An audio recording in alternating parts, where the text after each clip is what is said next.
Senhor? Amém. Amém? Se estiver baixo, levanta um pouco. Lucas capítulo 10, versículo 25.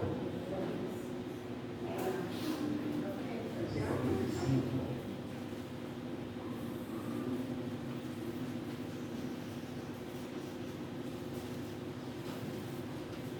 Eis que certo homem perto da lei se levantou com o intuito ou com a intenção de pôr Jesus à prova e disse-lhe: Mestre, que farei para herdar a vida eterna? Então Jesus perguntou: Que está escrito na lei? Como interpreta-se? A isso ele respondeu: Amarás o Senhor teu Deus de todo o teu coração, de toda a tua alma, de todas as tuas forças e de todo o teu entendimento. Amarás o próximo como a ti mesmo. Nesse caso, esse amar o próximo faz parte do segundo mandamento. Verso 28, eu vou ler mais. Então Jesus lhe disse: Respondeste corretamente, isto faz isso e viverá. Ele, porém, que ele justificasse, perguntou a Jesus: Quem era o próximo? Jesus prosseguiu dizendo: Certo homem descia de Jerusalém para Jericó e veio cair em mãos de salteadores, os quais, depois de tudo que lhe roubaram e causaram um ferimento, retiraram-se e deixando o ser morto. Casualmente descia o sacerdote, porque no caminho vendo passou de lado, não havia atenção para o perigo. Verso 22, semelhantemente ou igualmente, um levita, que fazia parte da religião, descia por aquele lugar, e vendo o outro, também passou de lado. Verso 33, certo, samaritano, que seguia ao seu caminho, passou-lhe perto e vendo-o, e compadeceu-se dele, e chegando-se, pensou no segmento, aplicando-lhe óleo e vinho, e colocando sobre o seu próprio animal, levou para uma hospedaria e tratou dele.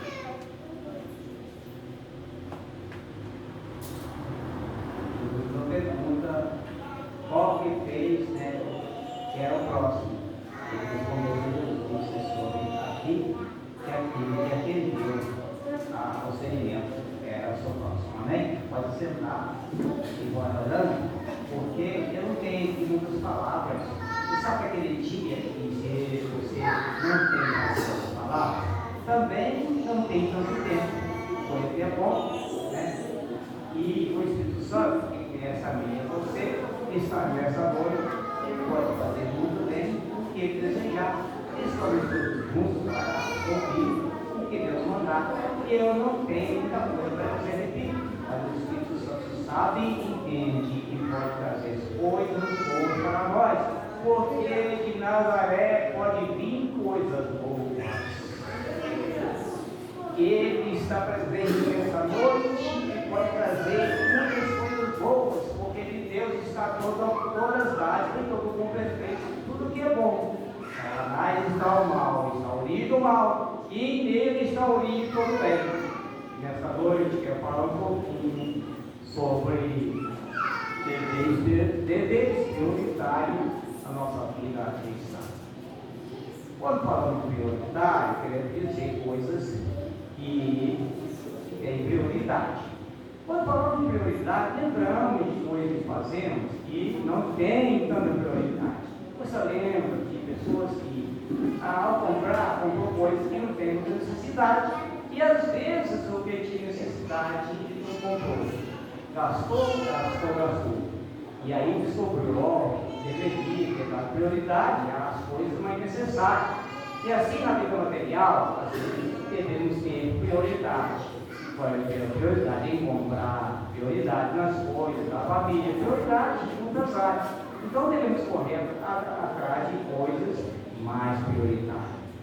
Então queremos falar de alguns deveres prioritários, ou coisas que devemos ter prioridade na nossa vida cristã.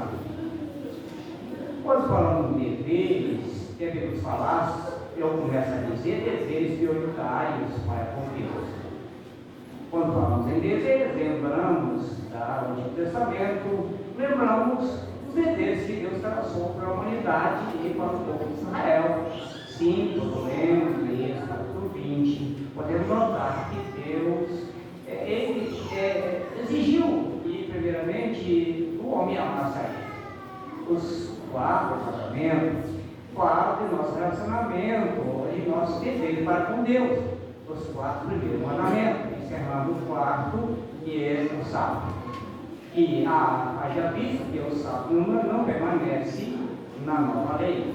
É claro que não aparece no Testamento como mandamento.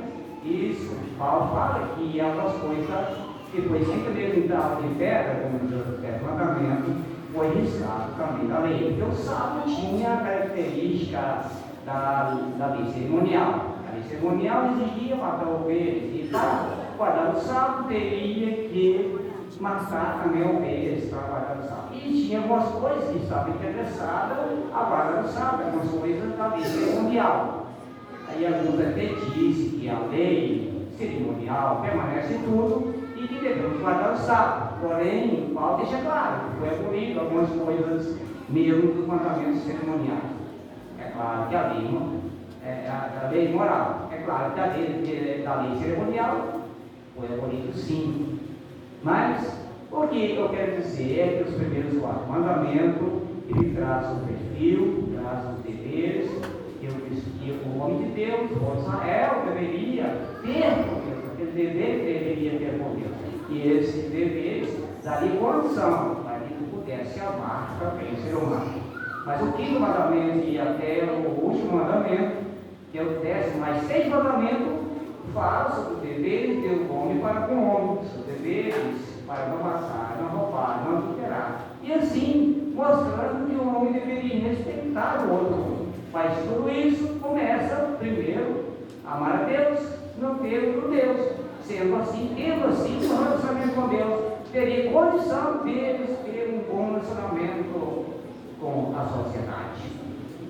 Muitas pessoas querem consertar a sociedade, quais são alguns argumentos de filosofia? Se Deus não tiver na casa, a casa não vai edificar. Somente edifica uma sociedade através da palavra maravilhosa. Então, é assim, quando falamos de prioridade, deveres, tem alguns aqui. Então, Deus sempre falou sobre os deveres do homem: dever para cuidar da terra, dever para o filho e deveres para o pai, desde o Antigo Testamento. E assim, para o dever com a ecologia, cuidar da ecologia, das plantas, e conservar. Deveres para com o pai, deveria tratar o filho, e assim deveres do filho para tratar o pai. E a lei era tão severa que deveriam maltratar e o filho dava para o pai. Existia para ele pena de morte. Era bem pesado. Mas essas leis no Novo Testamento, algumas delas é bem mais permissível. Porém, a Bíblia exige que os pais respeitem os filhos. E os filhos tratam bem os seus pais. Graças a Deus que a palavra de Deus nós tem nosso povo, nós temos igreja, assim como não houve lei para reger, para dirigir o povo de Israel. No Novo Testamento, algumas delas não existem mais, porém, de forma diferente, Deus traçou alguns deveres para com o crente, para com a igreja, para com a família, para com o líder, para com os pastores, para com a mulher, para com o marido e vice-versa. E assim, Deus tem os deveres para a sua igreja. Deveres para com Deus. É só nessa condição. Devemos amar a Deus e o mandamento, que amar a Deus é o primeiro mandamento. Amar a Deus sobre todas as coisas. Isso quer dizer que o amor a Deus deve ser prioritário. Deve ser prioritário. Deve ser em primeiro lugar. E tudo que devemos dar prioridade. Ele diz que aquele que ama o pai, que ama a mãe, que ama a mulher, mais do que a mim, não é digno de mim. Esse grave com as pessoas da valor na família, do que é Deus. Deixe corrigir os filhos e dar-lhes instruções, a palavra de Deus, porque acham que os filhos são coitadinhos, outros acham que os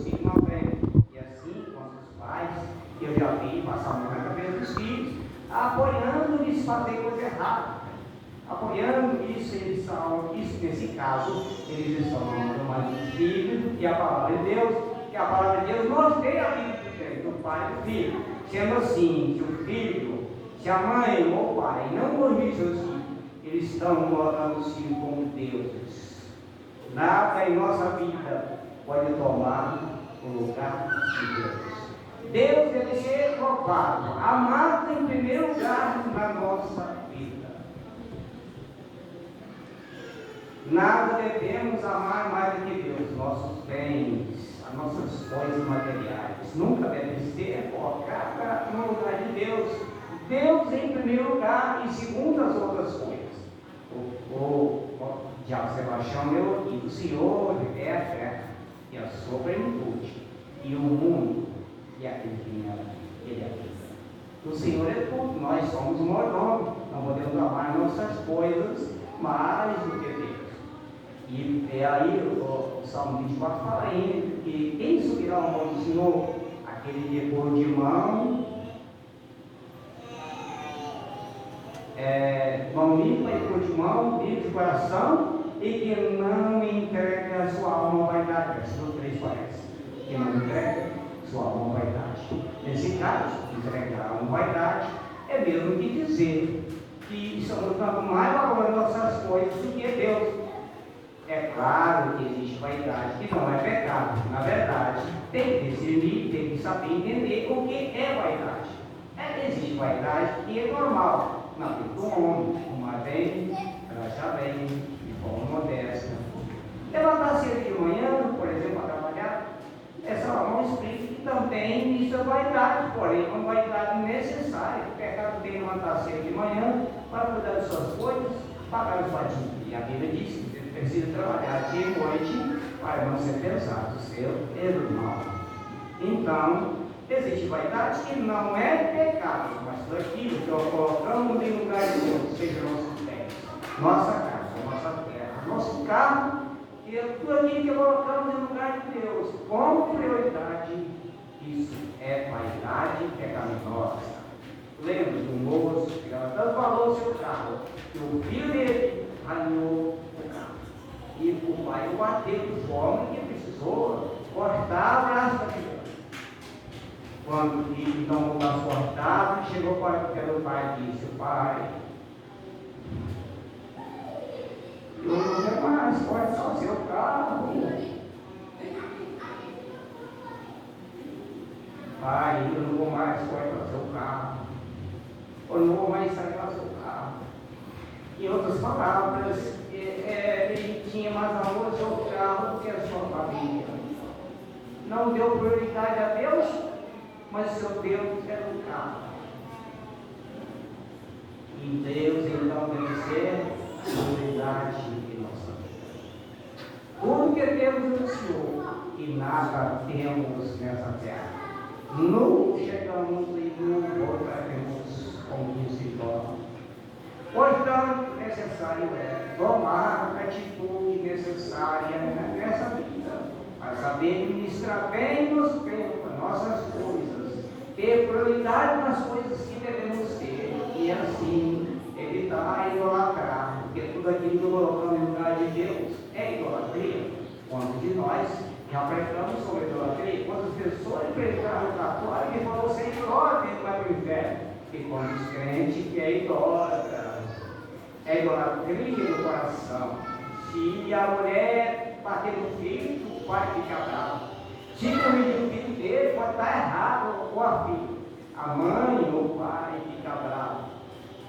Se alguém não educar o filho, lá no mundo alguém vai educar. É melhor eu e você educar nossos filhos, porque para ele vai deixar o outro educar, que o outro não vai educar, vai tirar a vida. Enquanto temos canhão dos filhos, mas educamos também.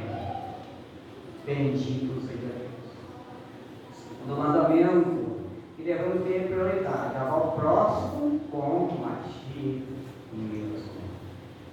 Aí o moço pergunta, o doutor da lei: que não no próximo? E então exemplificou. Ele exemplificou contando a palavra daquele que estava caindo no caminho passou um sacerdote, e como diz era da igreja, e passou um levita, como diz era da igreja, e ninguém atendeu aquele moço. Seria eles o próximo. E então Jesus depois passou o outro, que era o samaritano, e atendeu, curou-lhe as feridas. E aí Jesus pergunta ele: quem parece ser o próximo? Aí o moço responde: aquele que atendeu, aquele que estava ferido, esse é o próximo. O nosso próximo, então, nesse caso, é aquele que está mais próximo de nós. Sendo assim, pode ser qualquer pessoa, mas também pode ser a nossa família. Pergunto: quem é mais próximo que a nossa família? Nesse caso, é necessário entender que devemos também dar prioridade ao nosso próximo. Além de dar prioridade a Deus, dar prioridade ao nosso próximo. E esse próximo pode ser a nossa família. Mas o apóstolo Paulo, parece que é Paulo, para Timóteo, ele diz assim: mas se alguém não tem cuidado do seu, e principalmente os da sua família, negou a fé, é pior do que o infiel. 1 Timóteo 5, versículo 8. Essas eram as qualidades das irmãs, das viúvas. E Paulo falou isso. Mas essa mesma qualidade, Paulo ensinou também para os obreiros, conforme 1 Timóteo, capítulo 3, versículos. Então, seriam as qualidades que deve ter a igreja do Senhor, independente de cargo, porém, principalmente aqueles que lideram. Então, devemos ter prioridade com a nossa família. Falando em prioridade, é claro que devemos ter prioridade de vir na igreja, devemos ter prioridade de congregar, mas é necessário ponderar, é necessário ter um equilíbrio. Quantas pessoas na igreja, vem muito na igreja, não falha nenhum sequer no trabalho, porém, quantos deles perdeu os filhos, por não ter algum momento de relação, de entendimento, de conversa. Quantos maridos perdeu as esposas e perdeu como crentes, quem sabe perdeu totalmente, por simplesmente exagerar e somente na igreja. Quantas pessoas já vi reclamações que o marido não é crente e a esposa é. E a esposa, ela vai na igreja todo dia, e nem um dia sequer fica com o marido em casa durante a semana. E o homem reclama constantemente dizendo: minha esposa é muito cristã, muito igrejeira, porém a esposa não dá um tempo para o marido. Necessário ponderar, necessário ter um equilíbrio. Não é somente ir na igreja que dá valor à família. Nesse caso, por isso, devemos estar bem conscientes, saber bem vigiar as coisas e saber os resultados negativos que pode dar uma escolha assim. Então, devemos ter prioridade com a nossa família, de forma não exagerada também. Porque há pessoas que têm prioridade com a família, mas exageram. Por causa da família, em Deus da família, despreza o trabalho do Senhor. Sendo assim, tem que cuidar dessa área. Cuida da família. E às vezes o valor é excessivo, de forma que contraria a palavra de Deus. Lembro-me de um obreiro que parece que a esposa queria que ficasse mais o tempo todo com ela em casa ou em outras áreas. Isso aqui, assim, segundo eu entendo, dificultava a presença dele na igreja. Então é necessário conversar entre si, o casal, tomar as atitudes corretas para não haver prejuízo. Quantas mulheres também reclamou de homens: meu marido é muito igrejeiro. E aí há uma contenda e dá vários problemas na família. Então é necessário conversar. Então, deveres prioritários para com o Senhor, para com a casa do Senhor. Outros deveres que devemos ter também deveres de congregar, de ir à casa do Senhor. De ir à casa do Senhor. Por isso, para ir ao Senhor, às vezes precisamos desejar. E também alegrar e saber que vamos reunir. Davi diz: alegrei-me quando me disseram, vamos à casa do Senhor. Davi, parece que é Davi, porque o salmo é escrito só por Davi, para mim evitar de errar, parece que é Davi, escreve, e mostrando a ansiedade que está na casa do Senhor. O salmo 84, ele fala assim, que até andorinho pagal faz ninho na tua casa. Davi parece que estava fora, não sei se estava correndo de saúde, não foi de memória, e ele nessa ocasião parece não poder congregar. Seu coração anelava para estar na casa do Senhor, mas não podia. E ele então deseja ir na casa do Senhor, e ele demonstra que ter um dia na casa do Senhor, que vale mais ter um dia na casa do Senhor do que 1000 dias em outro lugar, conforme o Salmo 84, versículo 10. Quer dizer, para ele valia muito mais na casa do Senhor. Era prioridade para Davi estar na casa do Senhor, porque ele sabia que na casa do Senhor teria alguma coisa. Ele, algumas vezes, o salmista descobriu algumas verdades de Deus quando ia congregar, porque Deus falava também com ele. Então, devemos ter prioridade na casa do Senhor.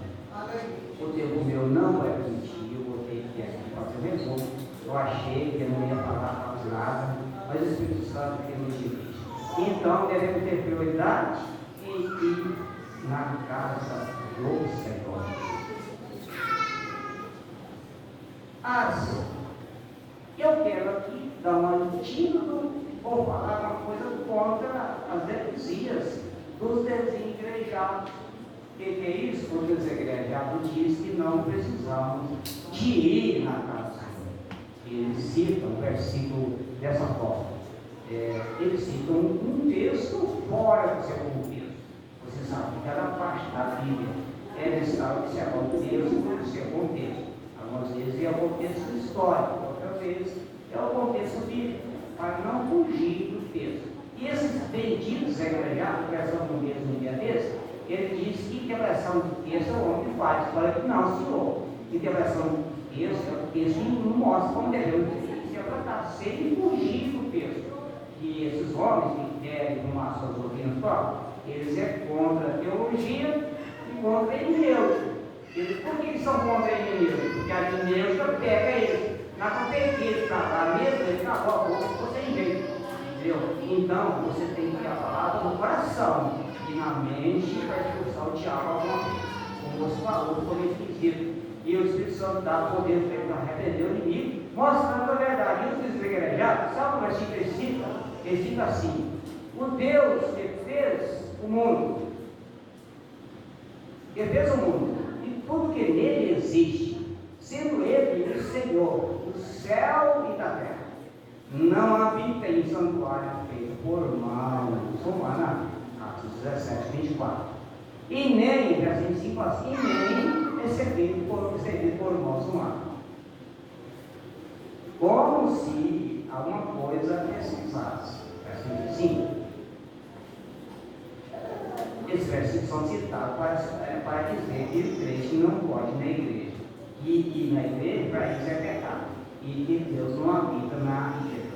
Por que Paulo disse isso? Porque lá havia os ídolos, Paulo estava falando contra os ídolos, estava no Deus dos pagãos, e tinha várias deuses lá, esqueci o nome do lugar, e que eles adoravam. E Paulo começou a pregar sobre Deus desconhecido. E Paulo então mostrou, ó, Deus que eu preguei é o desconhecido. E ele começou a mostrar a distinção, a diferença entre os deuses pagãos do templo e o Deus que Paulo pregava, mostrando que Deus é o Criador, que fez o mundo, e mostrando que o Deus, ele é poderoso. E nós vemos que, então Paulo fala que esse Deus verdadeiro, ele não habita em tempo por mão. É porque aqueles deuses lá, ele habitava lá, morava lá, só lá, ele ficava lá, só lá, confinado somente naquele espaço. Nosso Deus, ele está aqui, ele vem aqui, nós vem. Mas ele está agarrado aqui, nós saímos da porta e lá está com nós. Nós para todo mundo na rua, ele está junto a nós, ele é onisciente e presente. E a Bíblia diz que aonde estiver 2 ou 3 pessoas reunidos no mesmo lugar, aí eles estão no meio. Então, quase aqueles deuses, eles estão só entre as paredes, ali, sendo carregados por nós. Dependia da ajuda humana, porque eles eram fracos, não tinham poder.